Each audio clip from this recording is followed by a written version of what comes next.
You're listening to The Higher Ed Marketer, the podcast for marketing professionals in higher education. Join us every week as we talk to the industry's greatest minds in student recruitment, donor relations, marketing trends, new technologies, and much more. If you're looking for conversations centered around where marketing in higher ed is going, this podcast is for you. Let's get into the show.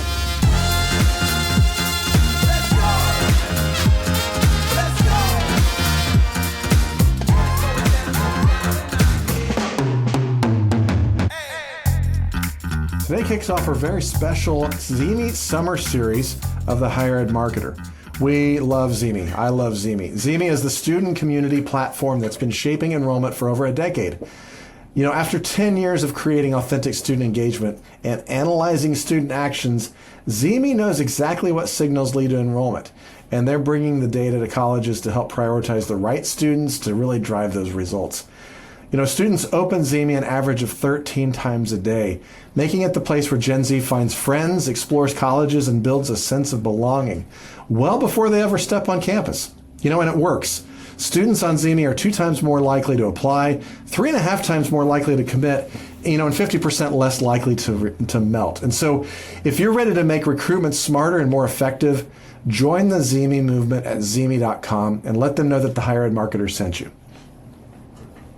Today on our episode, we are joined by Dr. Jay Jacobs, Vice Provost for Enrollment Management at the University of Vermont. Under his leadership, UVM has launched bold initiatives like the Vermont Pitch Challenge and has implemented tuition guarantees for in-state students, restructured orientation to reduce smelt, and leaned into platforms like ZeeMee to engage students where they are. In this conversation with Dr. Jacobs, we are so excited to share this with you because, as you know, Bart, he drops some nuggets, especially around the Vermont Pitch Challenge and then a Leadership Academy. And if enrollment leaders listen to this, I think either one of those initiatives could move the needles on their campus. Yeah, I think so too. And I think it's one of those things where Jay just came in and was just dropping bombs everywhere. I was like, man, this is good. He could write a book about this kind of stuff. And I had said as much in the episode. But yeah, I think that if you just kind of took some notes and just went and kind of teased out 1 or 2 of the ideas, that he probably dropped 6 ideas in here that I thought were really, really good ideas.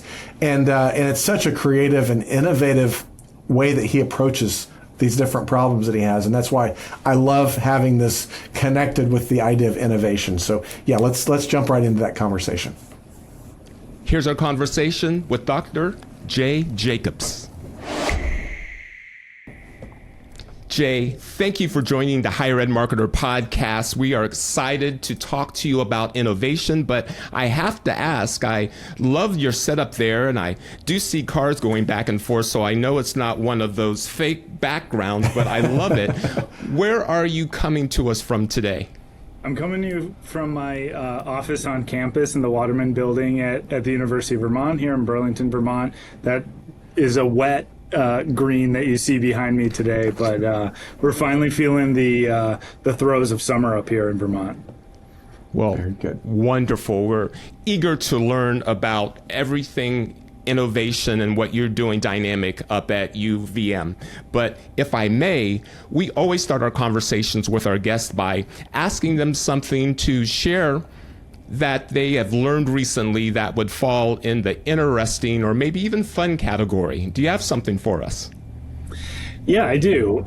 Our HR teams have started these lunch and learn sessions on campus over the past term, and I actually attended one just this past week that was called Idea Science, and we had a facilitator come in and talk about how to spur creativity and innovation in the workplace. And so the thing that I learned is I'm a big music fan, and I love the Talking Heads. And maybe you know their hit song, "This Is the Place," Naive Melody. That song was written by the band after they hit a creative block. And when they hit that creative block, they all switched instruments. And this is the song that they wrote playing the instrument that they are not an expert in. And it's one of their hit songs. And the idea here was, if you come into a problem with some naivete, you come into it with a new and fresh perspective and can really bring creativity and innovation to whatever the problem is that you're trying to solve. The Talking Heads did this by switching instruments. We do this at UVM in Enrollment Management by getting together as groups, right? And if we have a challenge that our financial aid team is trying to overcome, but they're so stuck in their financial aid ways, we ask the registrar's teams or the admissions teams to take a crack at it. Of course, the experts got to get their hands on it before we go into implementation of anything. But we've found that kind of cross collaboration has spurred creativity in enrollment management here at UVM. And I never really put my finger on it until this idea science lunch and learn and this Talking Heads example. So that was a really fun thing to learn earlier this week. I love that. That's great.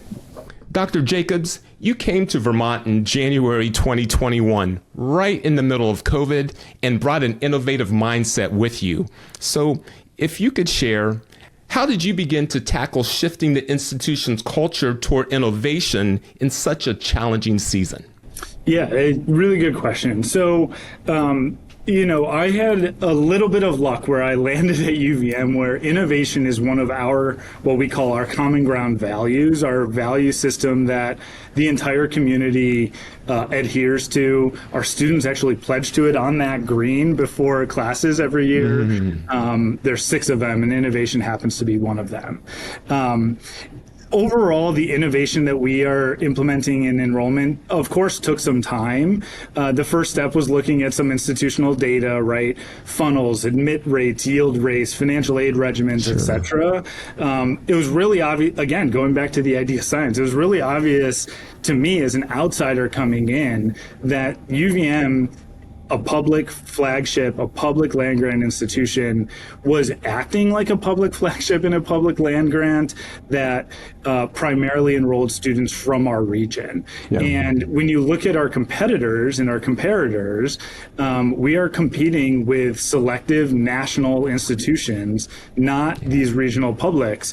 So I wanted to implement programs and policies and procedures in enrollment as if we were a national selective institution. That was a really easy mind shift for my enrollment team. It took a little bit longer on for all of my campus partners that right? If enrollment, it takes a village to successfully enroll classes. And if we relied on the 100+ people in enrollment management, we would fail every single year. So we had to get the campus community to start shifting their mind towards innovation when it comes to enrollment. So I think there were a few things that we did. Again, rolling out the data helped, being really transparent with what we're doing, why we're doing it, and what we think the results would be.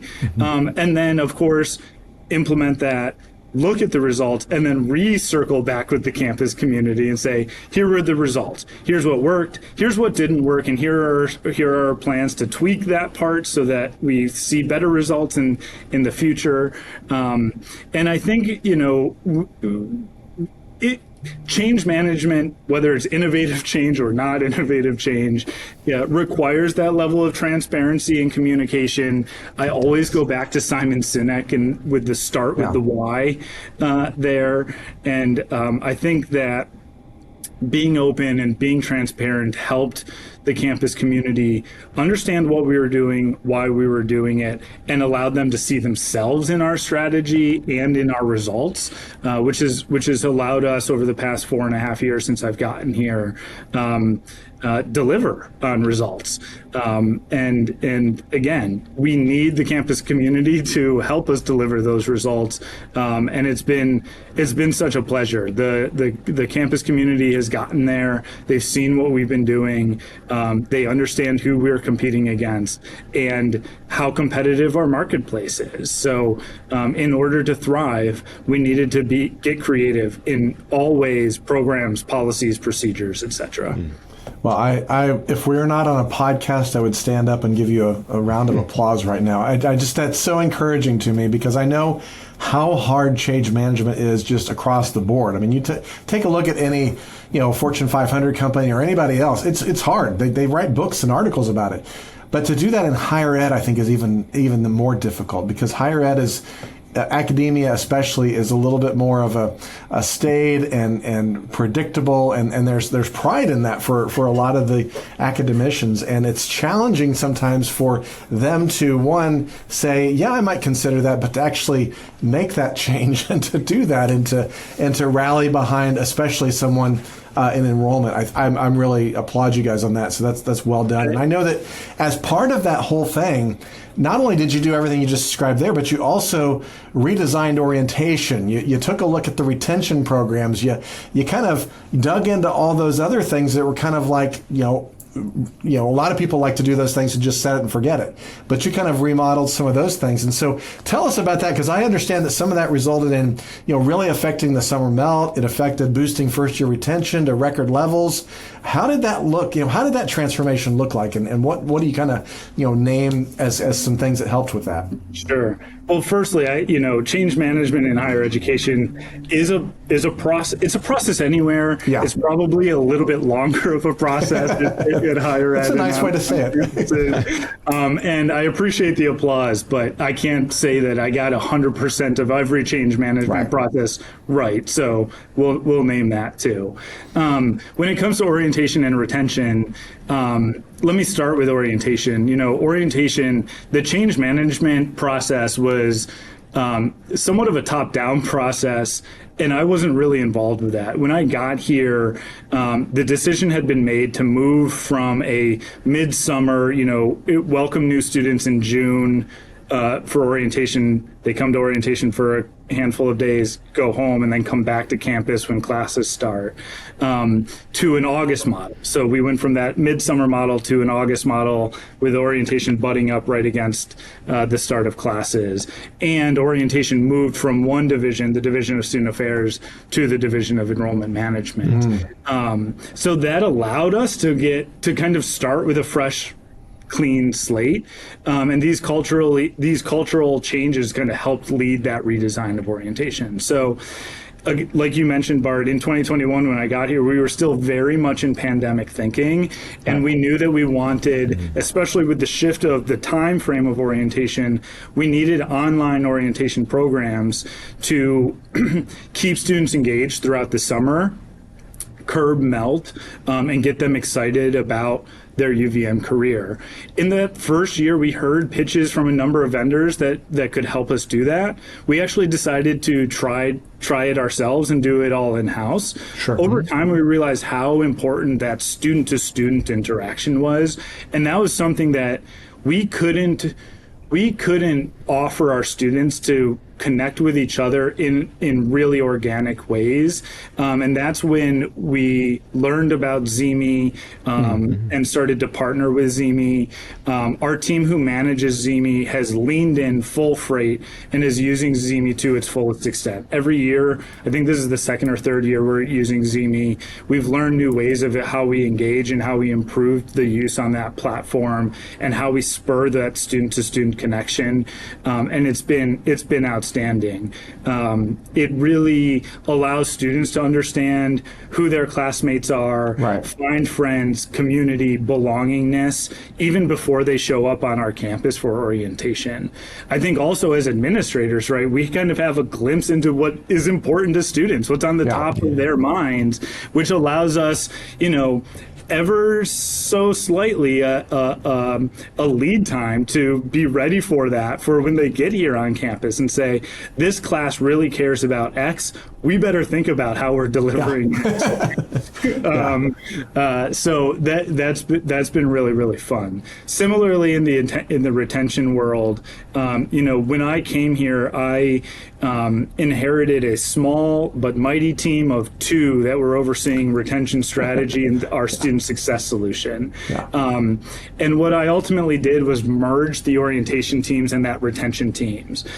We view orientation as that first step in our retention strategy, and the synergies between those two teams have really been able to help us keep consistency in how the university communicates to our students post-enrollment deposit, through the summer in orientation, and then throughout a student's journey here with us on our campus.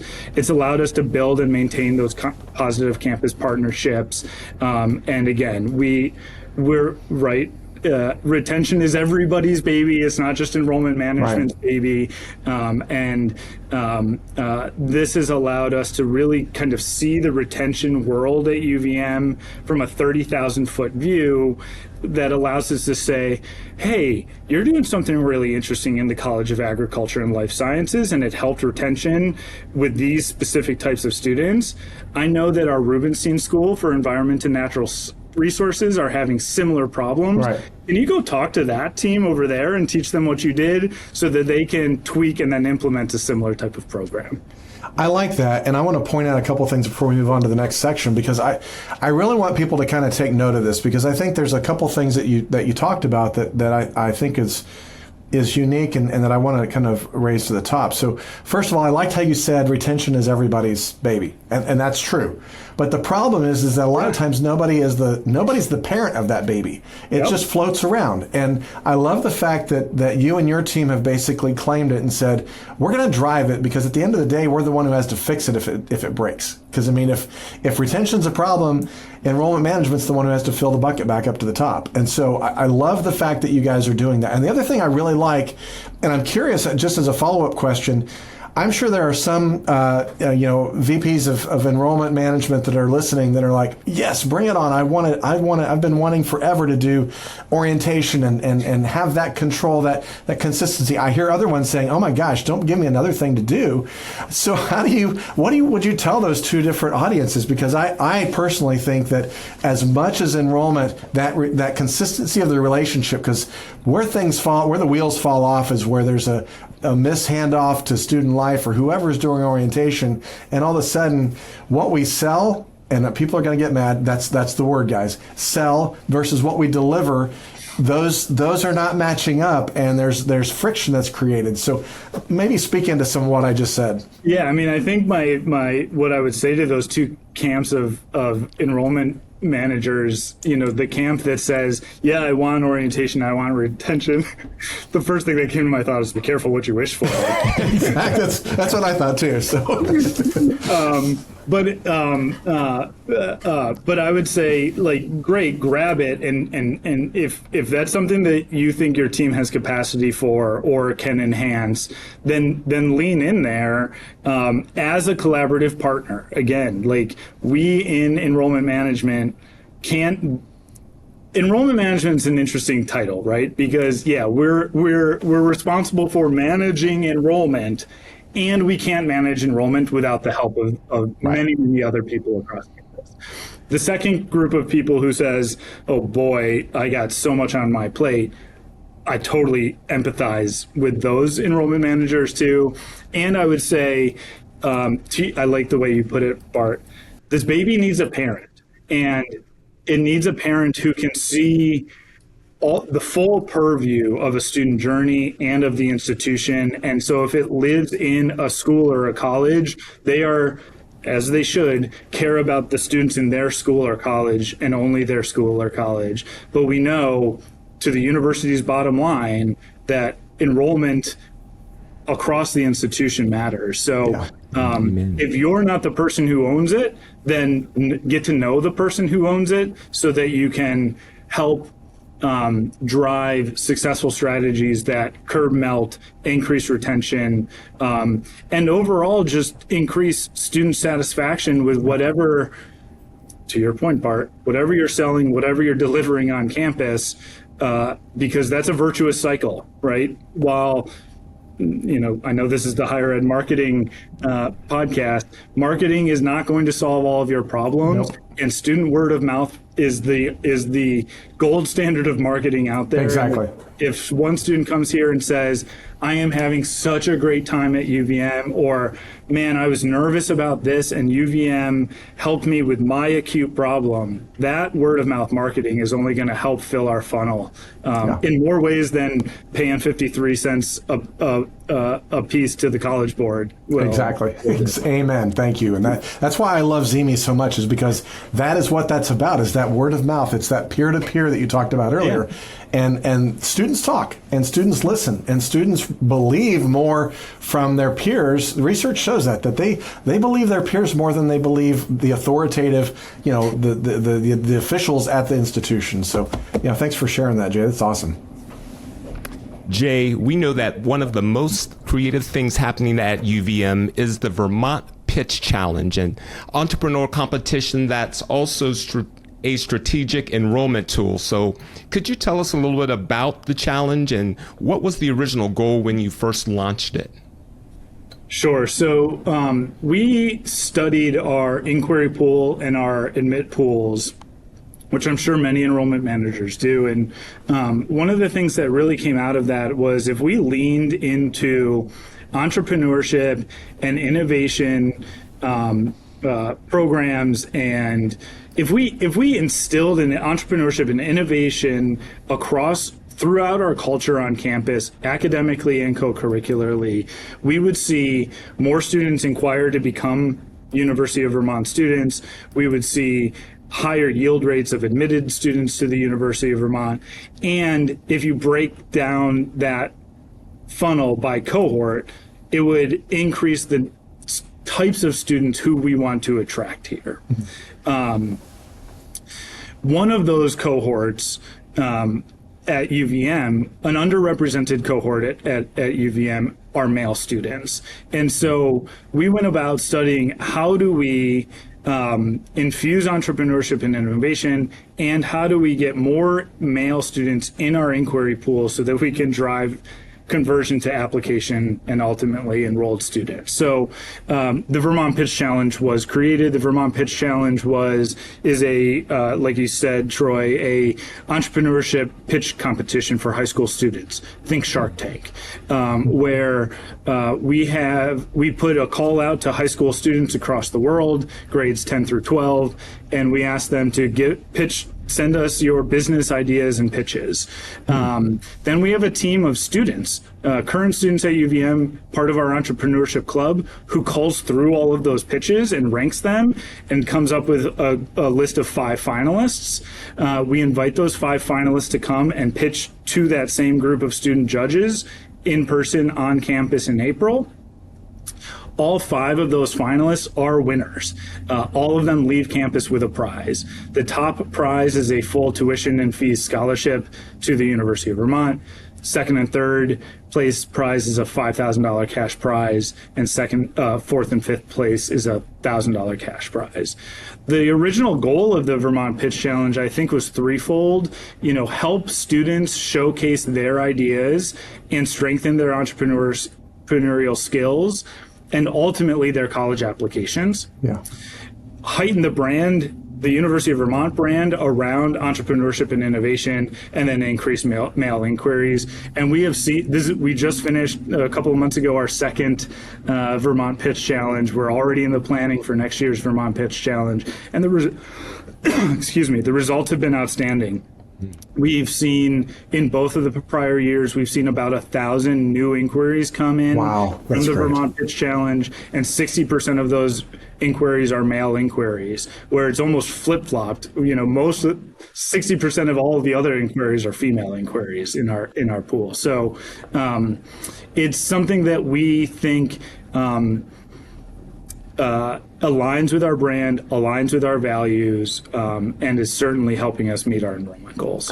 I love that, Jay, because I think it touches a couple things for me. I mean, I love mission fit. I mean, I wrote a book about chasing mission fit. And so the idea that you're identifying a mission fit, segment, a persona that you guys want to go after, and you've identified them not only from a demographic but psychographic manner too. It's like, hey, they might be interested in entrepreneurial and trying to do these things, and then picking that up and then having like these many Mr. Wonderfuls that would actually help figure that out. I think that's awesome.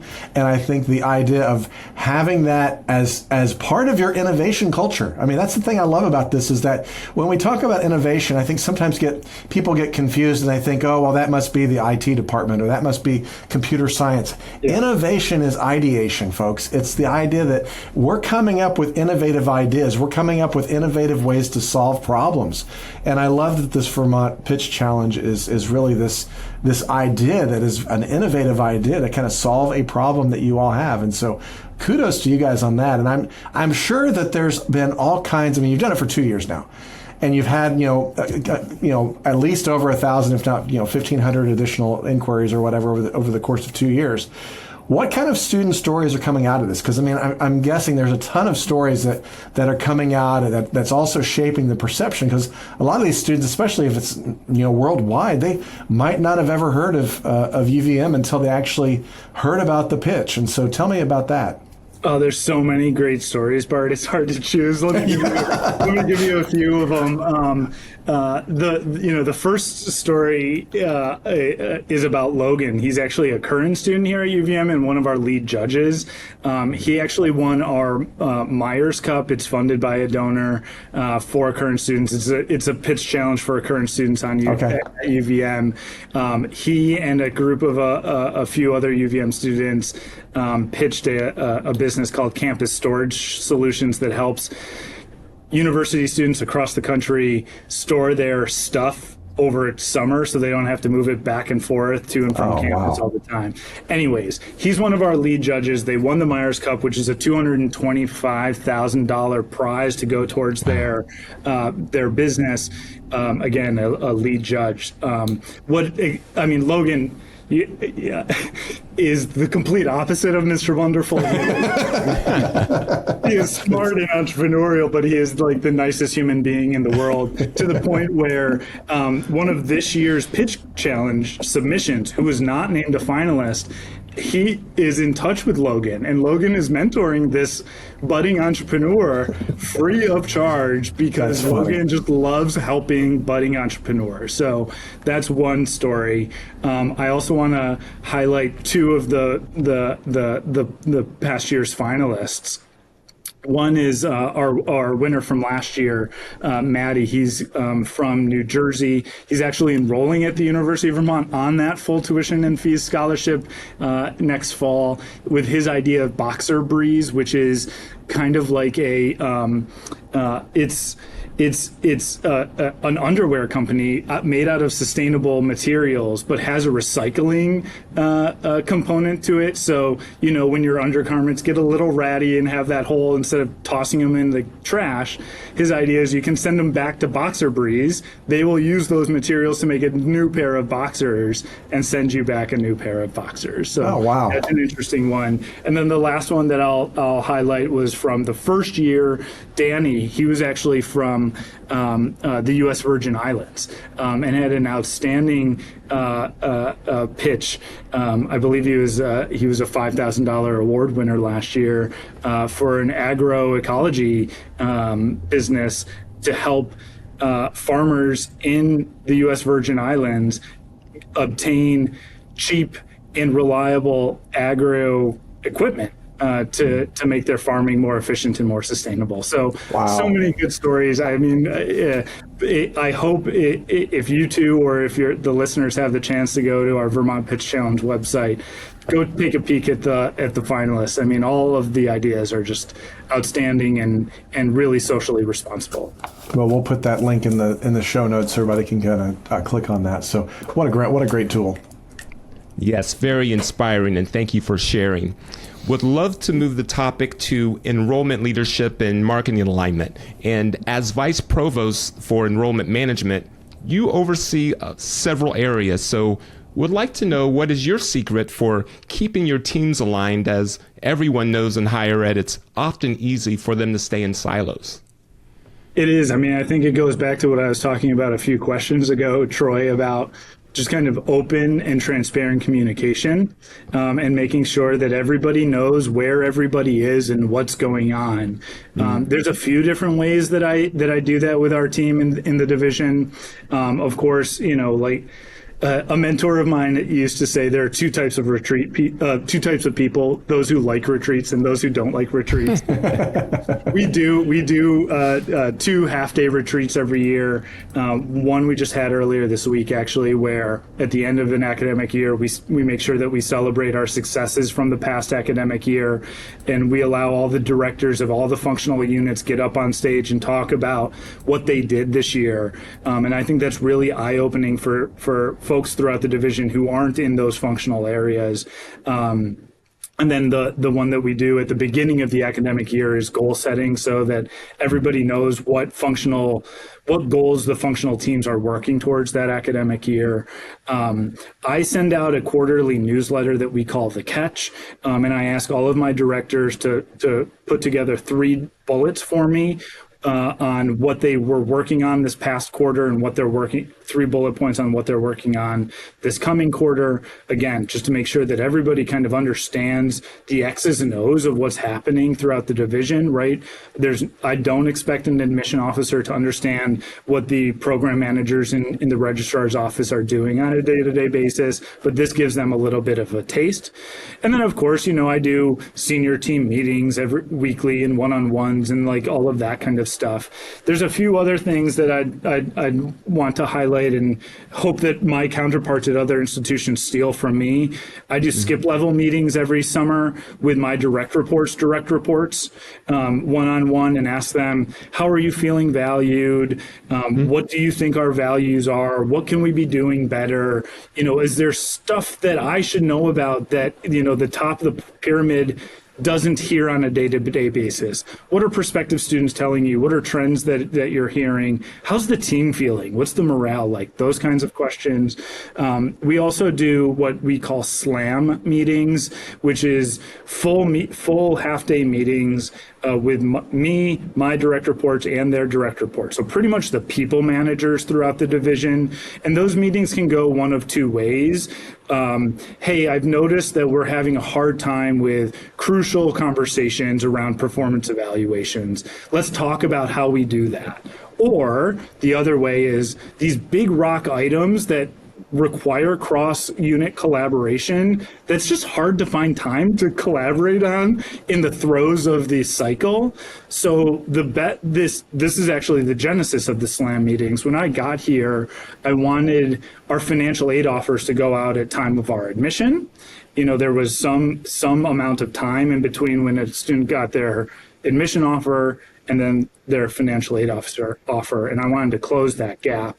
And in order to do that, right, there needed to be some amount of time with the aid team and the admissions operations teams in a room together, mapping out processes and mapping out timelines. So SLAM meetings are dedicated times where we can get together and do that kind of stuff together.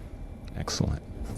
That's great. And so we're talking about these different kind of meetings, and we started with the idea of just the silos. And so one of the things that I know that exists in a lot of different schools is the silos between enrollment and marketing. Sometimes there's a VP of enrollment and marketing, and so that changes the dynamics a little bit. But then there's a lot of times marketing either reports up directly to the cabinet level, to VP or CMO, or it reports up under advancement. A lot of different ways that it goes. But a lot of times that's where the stress comes, because smaller schools especially have kind of this idea that marketing has kind of grown up under the advancement with Alumni Magazine, and then we got this and we got that, and so there's this idea that they become the brand police more than trying to figure out how can we grow enrollment with the marketing. What's it like for you, and how does that relationship with enrollment and your team with marketing work at UVM? Because I know I'm always curious about that, because that's one of the passions that I have. I mean, you mentioned the higher ed marketer, but this is so much more than just marketing when we have these discussions. But I'm always curious to bring that back around, because I mean, you're doing a lot of innovative things, and you've got I honestly, I was going to tell you at the end, I'll just say it now. Man, you could write a book on a lot of what you're doing, the kind of innovations that you're doing up there at the University of Vermont, because I think there's so many good nuggets in here. But tell me, what does it look like? How are you building the strategy between the strategy, and not only strategy, but a synergy between the marketing teams and the enrollment teams? Because it sounds like you got some good things going on. Yeah, to be perfectly honest, Bart, that's something that I think that we are still figuring out here at the University of Vermont. We just put together an enrollment-specific marketing team who reports up into me. Our director of enrollment marketing has been sitting in that central strategic communications marketing group. She's recently migrated over to enrollment. She was always dedicated to enrollment and primarily undergraduate admissions on funnel building exercises. What vendors do we partner with? Let's assess those vendors. What are we not doing that we need to be thinking about? What do we need to double down on? That kind of stuff. When she moved into the Division of Enrollment Management, I wanted her to think about it one level up and think about how can we learn what we've been doing so well at the undergraduate level and apply that to the graduate level here at UVM? So now we have this enrollment marketing team that does both, grad and undergrad, and is learning from what we've done in both areas to apply to the other areas with some slight tweaks, different audiences, all that kind of good stuff, right? But Amy, there's no better person to run that team than Amy. She and her team actually sits in the same building as the strategic marketing groups, central strategic marketing groups, so that there is that consistency in brand, in tone, in messaging. She has great rapport and relationships with the communicators housed in other units across the institution, because I have one person now thinking about marketing rather than an associate director of admissions who marketing is 30% of their PD, and their reading files, and their recruiting students, and their and. This allows her to build those relationships, create that rapport, build that trust that is needed to make sure that all of these things are working together and not stepping on each other's toes, right? So, hey, professional and continuing ed, when you're promoting these non-degree programs, students don't care if it's PACE, our professional and continuing ed program marketing, or if it's undergrad, or if it's the College of Nursing and Health Sciences, right? So how can we come at it with what we call at UVM a one UVM voice? Yeah, I like that idea, because I think that's one thing that's missing sometimes is we get so siloed even in the way that we communicate about ourselves that it gets really challenging. And I would also say I love the fact that you've got Amy kind of focused right on enrollment, and you've got her kind of looking at the different levels of that, and the fact that she is understands admissions. That's one of the things I keep telling people is that, okay, if you don't have a great relationship with either Central Marcom or if it's under a different place, boy, take the marketing team that's running some of the enrollment marketing, take them to a college fair, take them out, show them what it looks like behind the scenes with Slate, help them understand the whole processes, because I've been in some nightmare situations where the marketing team was like, I think admissions is getting all antsy. It's the beginning of September. We don't have that brochure done for them. I'm not sure what it is. Like, fall's the big season for them, I guess. I'm like, do you not understand what you're working toward? And I think that we as enrollment professionals, we as marketing professionals, owe it to understand the entire, the revenue streams of what we're doing. I've been in corporate before, and you had to understand, sales and marketing had to work hand in hand. Most of the time, that's what it's called. And so it always baffles me when we don't think that way in higher ed. But that's a sermon for another day. But I'm encouraged with what you guys are doing, Jay. So thanks for sharing. Yeah, Amy was always damn good, and then she had a student go through the college admissions process And so she saw it from a parent perspective. Oh. She saw how her student reacted to all of it. And over the past 2 years or so, she's tweaked things here and there based off of that experience. It's been really fun to watch. Being in that shoe myself, being in those shoes, I understand what that means like. Because I mean, I've been in enrollment marketing for a while, but then once my kids started getting their mail and the way they reacted to that, I was like, okay, they're thinking different than I do sometimes. So that's excellent. Jay, you've launched an academy that helps develop internal talent. Can you tell our listeners a little bit more about that and how that supports leadership development at UVM? Yeah, absolutely. We call it the Emerging Leaders Academy for, our internal talent in the Division of Enrollment Management. I will be perfectly honest here. This was not a novel idea. I stole it from a mentor of mine who did it at the University of Miami for his team. So John, thank you. We presented on these programs together. The idea here, right, is one, investing in staff who we see potential in. It makes them feel special. It skills them up to the point where we risk losing them. And we've lost some of the alumni from the Emerging Leaders Academy, but for good reason, right? They grow and they go off and they do exciting things either here at UVM or elsewhere. But more selfishly, right, it also allows me and my leadership team to build a deep bench of succession planning. So the Emerging Leaders Academy at UVM is a 12-month cohort program where we have it's probably 10 or 12 staffers big. Those 10 or 12 staffers are representative of all the functional units in the division. And they meet monthly for 2 hours. And I bring in guests to talk to them about either their own leadership development journeys or higher education administration. So the guests that I bring in for the leadership development, we might do things like a Strength Finders assessment and work with a certified Strength Finders coach, right? Or I've had friends and colleagues come up to the University of Vermont and talk about building strong campus partnerships with external parties, right? Or what's the difference between management and leadership? These kinds of leadership development topics. And on the higher education administration side, I tap my colleagues internal to the University of Vermont. So we had our CFO and our budget director and myself talk about what is financial aid leveraging? How does it impact net tuition revenue? How does that get built into the budget? And then how does the schools and colleges get funded, right? Or we had our chief HR officer come in and talk about HR administration. How do we recruit new talent? How do we retain talent at the university?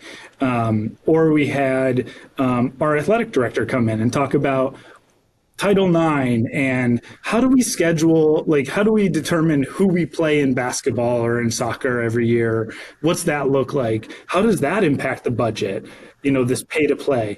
What's up with all this new NCAA rules and NIL rules, right? All of these kinds of things. So it just allows so it does two things for the leaders in the group, right? It allows them to build their leadership capacity, and it broadens their scope of what we do at the university. One of the highest rated months that we do every year, our VP for research comes in, which is another big revenue generator at the university. But enrollment and research almost never touch each other. Right? So when I go to lunch with Kirk, I am constantly learning new things about the academy that I have never thought about in my entire life, and he's the same way. So I said, come and teach our staff these kinds of things. So it just opens their eyes to just how big this academy really is, and we're a really important piece of it, but we're not the only piece of it. Yeah, I love that, and I love the fact that you're focusing the academy on not only growing up the next generation of leaders, but also this idea of professional development across the board. And I think that part of professional development is creating this culture of of lifelong learning, have curiosity of trying to figure it out. And honestly, I think that, going back to what we started at the very beginning of the conversation about innovation, being able to not only have that curiosity to kind of say, how can we solve this problem in a new way? And I think that your Enrollment Leaders Academy, even the HR lunch and learns that you talked about earlier, those are ways that we can kind of foster that innovative thinking, that innovative solution orientation. And even just like the solutions of ZeeMee and being able to look at solutions that might be in front of you from a partner or something, to be able to then assess those based on having that mindset of innovation. So are there any other things that you would say, hey, this is something that I would really encourage people to kind of look at when you're trying to drive that innovation? I mean, whether it's in marketing, whether it's enrollment, what is something that you're like, hey, I would really recommend that you guys kind of lean into that? Maybe they're stuck in some silos or legacy systems. What's a path that you might encourage them to kind of take a first step on? I don't know if I have a very specific path here, Bart, but, I would just say, get comfortable being uncomfortable. Think outside the box. Be willing to try and fail. Of course, that starts with the leader, right? You got to set that culture in order to allow people to fail and not get their hands slapped. And then, of course, I'm incredibly lucky here at the University of Vermont. Go hire a smart and creative team who are excited about the opportunity to try new things and potentially fail at those new things. Yeah.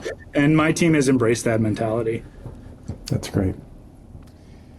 As we close our conversation with you, Jay, what would either one final piece of advice be, or maybe a point that you haven't made that would like to leave for our listeners that has to do with innovation, or maybe not to feel stuck in legacy systems or silos, or maybe it's something that we haven't talked about that you feel needs to be said before we close our conversation?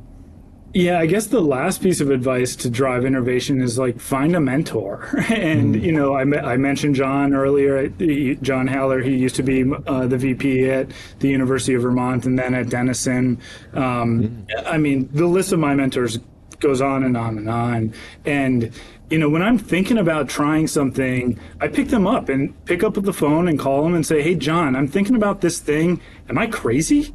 Or poke holes in it for me before I get to my team. I want to let the team poke holes in it too, but I want to go with somewhat of a baked idea and understand what are its strengths, what are its pitfalls. So I think that mentorship is really important, and I've been blessed throughout my career to have amazing bosses, amazing friends and colleagues throughout the higher ed world, and I'm grateful that they're willing to pick up the phone and give a jabroni like me some advice here and there. That's great.